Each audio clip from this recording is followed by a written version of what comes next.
Hello and welcome back to my channel. Thank you so much for watching any of the videos that I have, and if you would hit like and subscribe, that would help me along my way. Today I want to talk to you a little bit about my writing process. I get this question a lot, how do you write your books, etc. Well, I've come up with a procedure over the years that it really works for me. So if you are an aspiring author, I will tell you that you need to find what works for you. What works for me and what works for you is not going to be the same.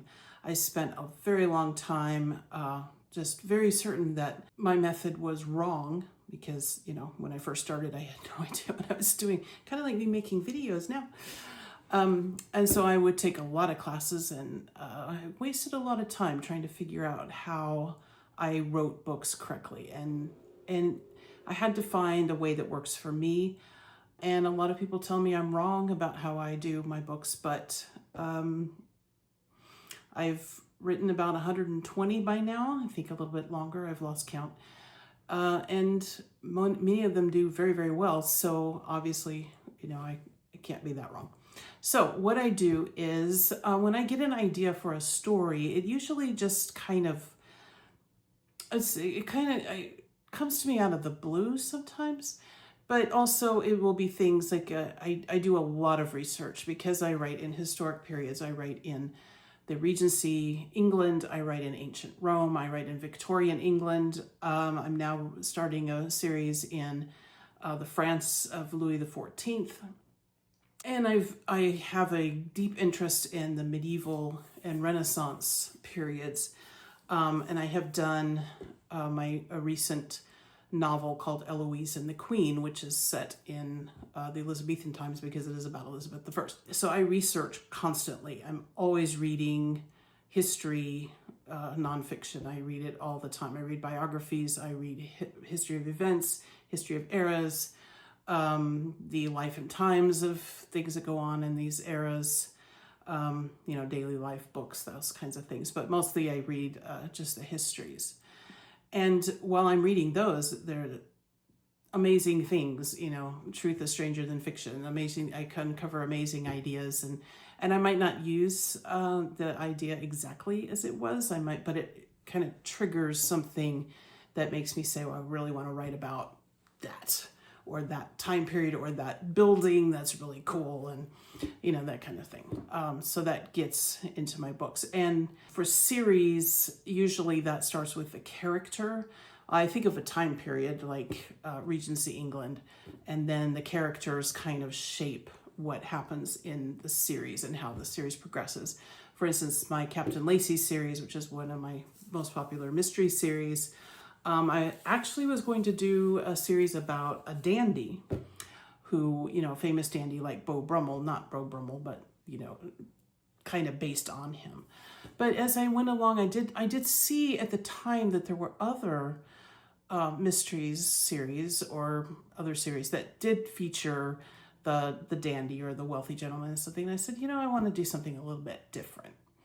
And, so what is the opposite of a wealthy dandy? And it was a beat-up captain from the Napoleonic Wars who came from a gentry family, but his father had lost all the money. So he has this rundown house at Norfolk that he never goes to. He has no money at all, and he lives in the slums of near Covent Garden. When I thought of that, I started doing research on, the British Army and the officers of the British Army. And that just went from there. It was great. And Captain Lacey has become a very popular character, a well-loved character. And over here is the first book I wrote, The Hanover Square Affair, about Captain Lacey. And I will do a video about that series sometime, just kind of spitballing of how I come up with my series ideas. But once I get an idea for a story, mostly what I do is I think about it I ingest it for a long time. When I go for long walks in the morning, well, some of them are not so long. Like this morning, I said I'm not walking. I'm going 10 minutes, 10-minute walk. That was it.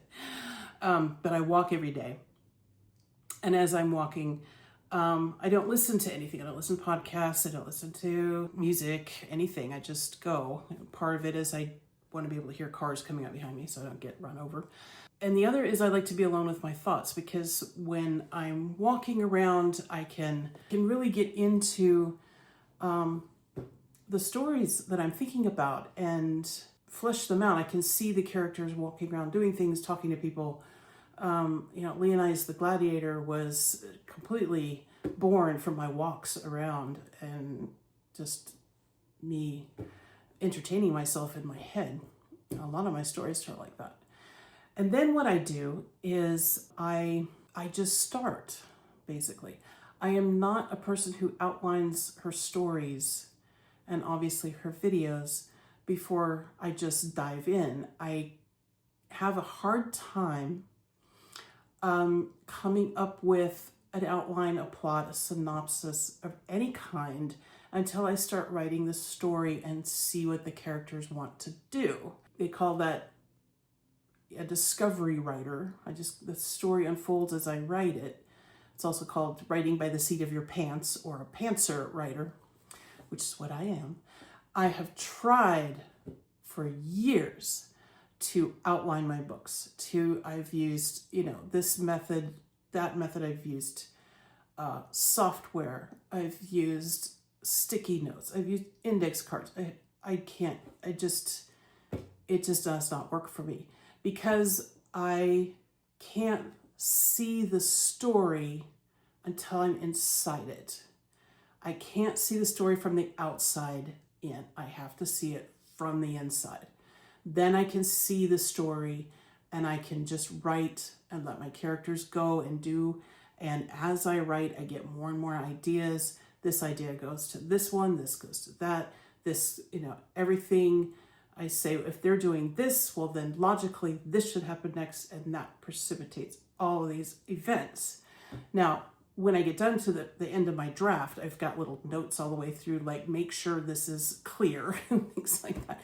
And then so my draft is basically my outline. I've come to that conclusion. And I keep notes along the way, and, to make sure that, I keep a timeline, like, it's Tuesday, so tomorrow, the next day is Wednesday. And so when they get to the end of the week and they're referring to events that happened at the beginning of the week, I know which day it was. So I do keep notes like that along the way. And I keep a list of characters. So if there's a character who doesn't have a huge role, but will, come back later for whatever reason, I don't go, oh, what was their name? I have a list that has all of the characters in that book, and then I keep a running list of those as I go through the series. And I have some pretty long series. For instance, Captain Lacey I'm on rating book 18 right now. The Cat Holloway series is 9 books and some novellas, and it will keep going. And so my romance series, like the Shifters, those are long series and they keep going, because I have a lot of stories to tell in that world. So I'm just going to keep going. So when I get to the end of my draft, it is a mess. I will not let anybody read it. Nobody. Only me.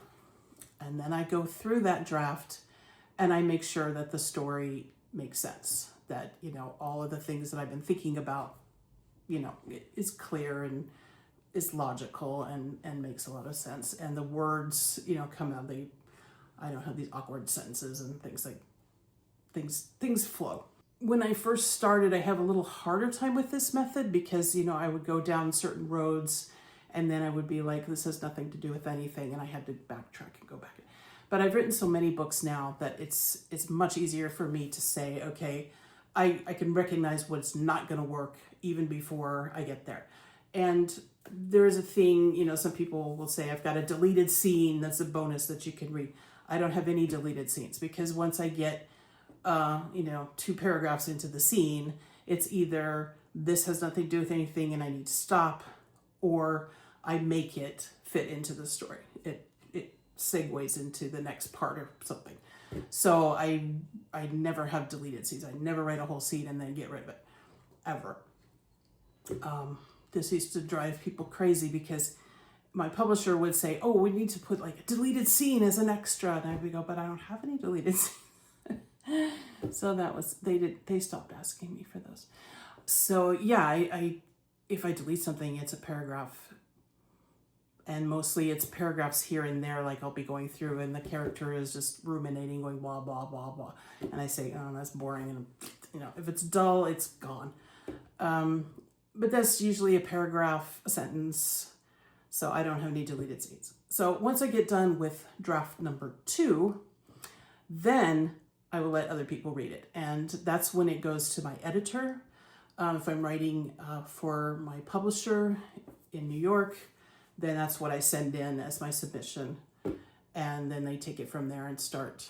For that publishing process, my editor there will read it, and if she wants me to make any changes, she usually doesn't ask for very substantial changes. It's just, you mentioned this but didn't really flesh it out, or I didn't really understand how we got from this point to this point, or why does she say something happened here when it really happened over there, something like that, dumb mistakes, things like that.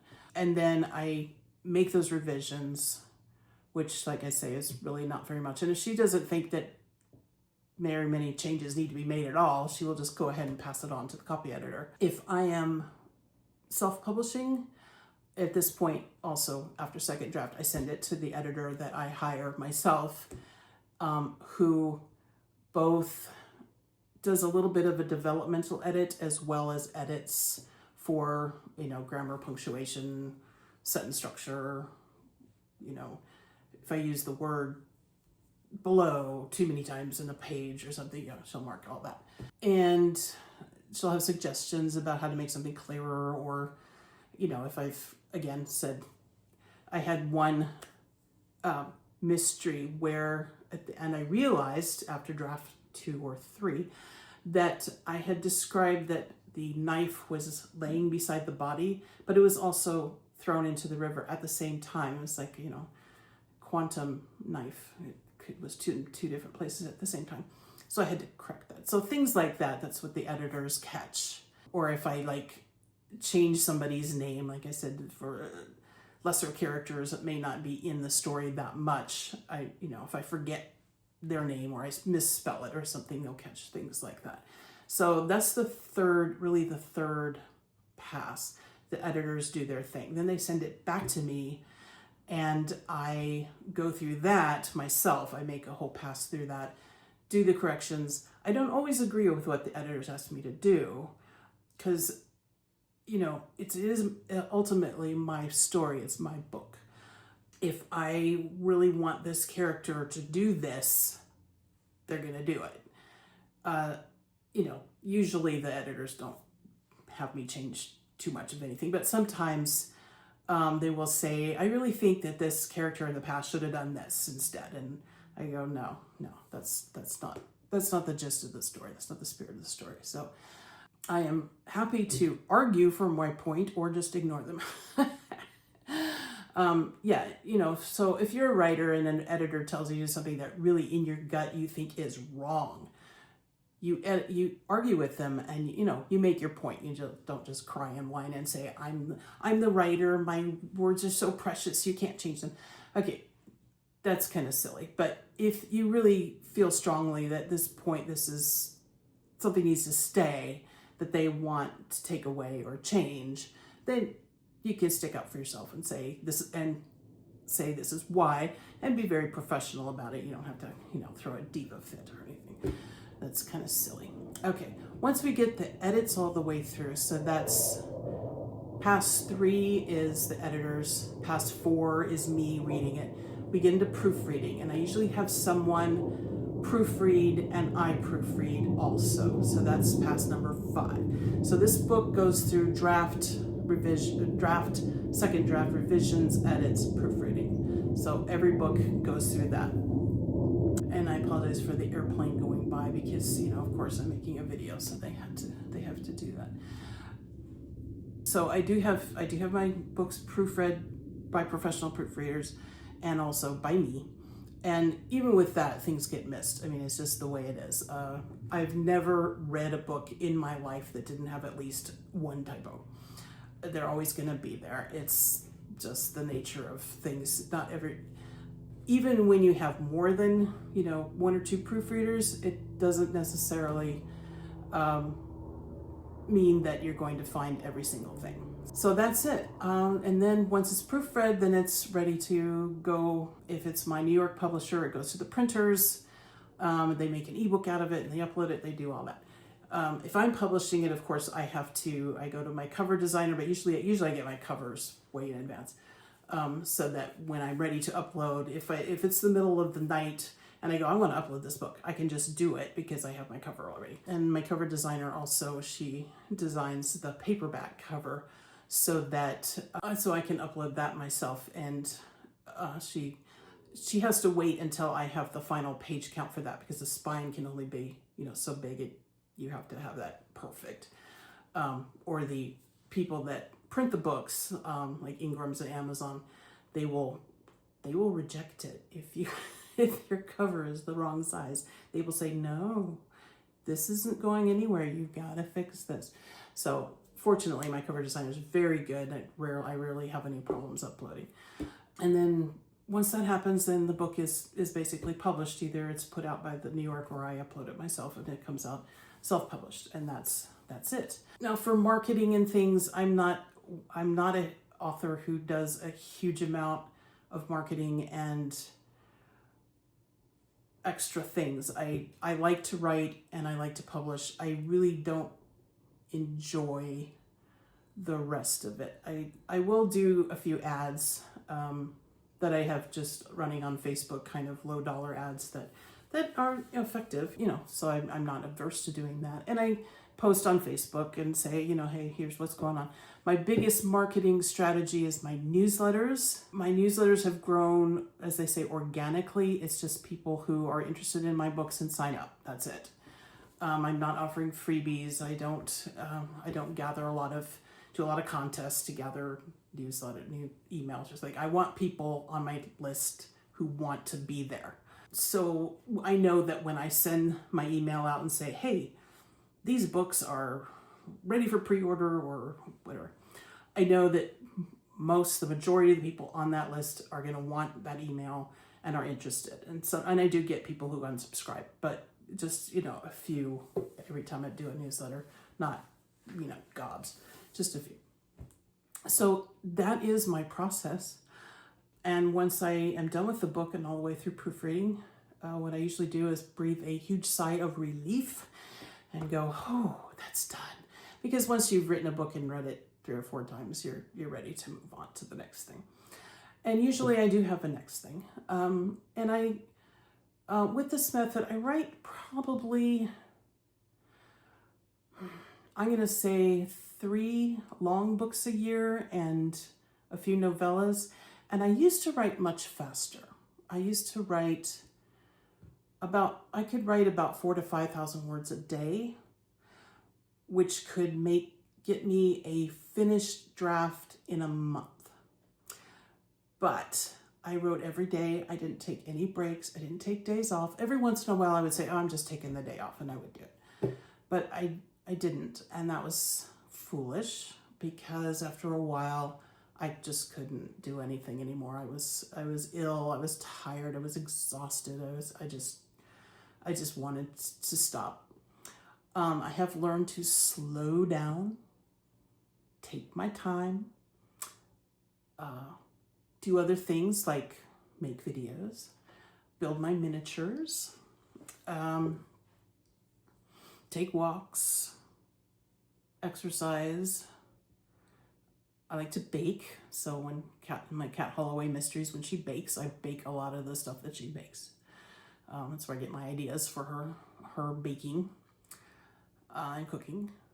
And I've just learned that I can't write huge amounts of words every day.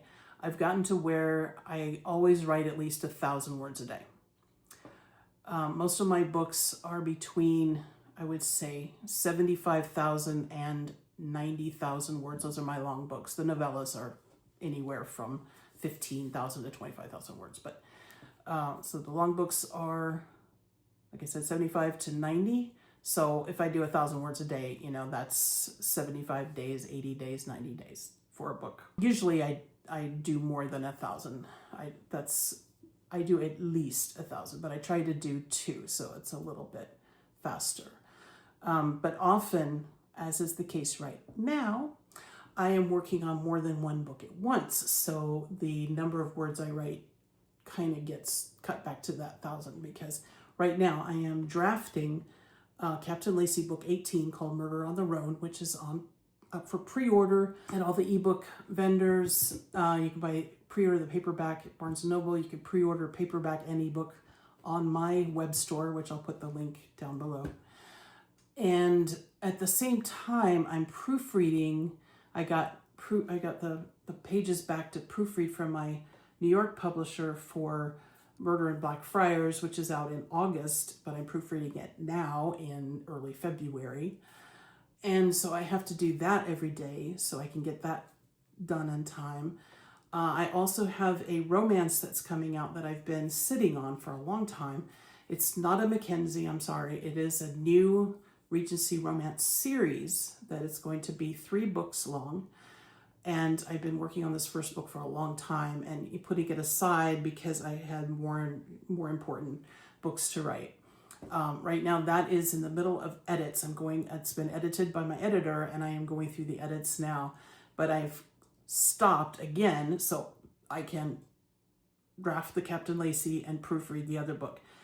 And once I get the proofreading done, then I can finish the Captain Lacey draft. But I'm going to finish the whole Captain Lacey book, the whole process, before I go back to that romance. So the romance will probably be out in April. The Captain Lacey book will be out this March. And this is 2026 for anyone watching this video in 3 years. Probably the books will already be out then, which will be really nice. But right now, that's the future. And this is the present, so I still have all the work to do. But in the future, I will have had it done. However, I will also be working on more books. So I try very hard to work on one book at a time, get it all the way through, and then move on. But the books you do in New York, it's hard to do that unless you write one book a year, because I turn it in and it will be months before I get it back to revise. I turn that in, it'll be months before I get it back to look at the edits. I turn that in, I turned the edits in, I believe in November, and I just got the pages to proofread the last week of January. So that time, I'm not going to just sit all that time and just wait for that process to go through. I'm going to write other books, but then I have to put that aside. It's a whole thing. So anyway, that is basically my video for today, the process of my writing. Hopefully you made it to the end without nodding off. And yeah, Murder on the Rhone will be coming out in March 17th. Looking at my calendar across the room, yes. And that one, if you pre-order from my web store, you will get that book, the ebook, as soon as I am done with that proofreading and it's uploaded. For the other vendors, Amazon, Barnes & Noble, Kobo, Google, Apple, once I upload it there, they process it and it takes a little bit. And I like to upload it a little early there so there's not try to avoid the glitches. So that will definitely come out on the 17th of March. But if you order from me directly, you get it the minute I get it uploaded. I think we use BookFunnel as the delivery and the app for reading. And I think that takes a couple of days. You have to lock it in and they take a couple of days to process and send it out to you.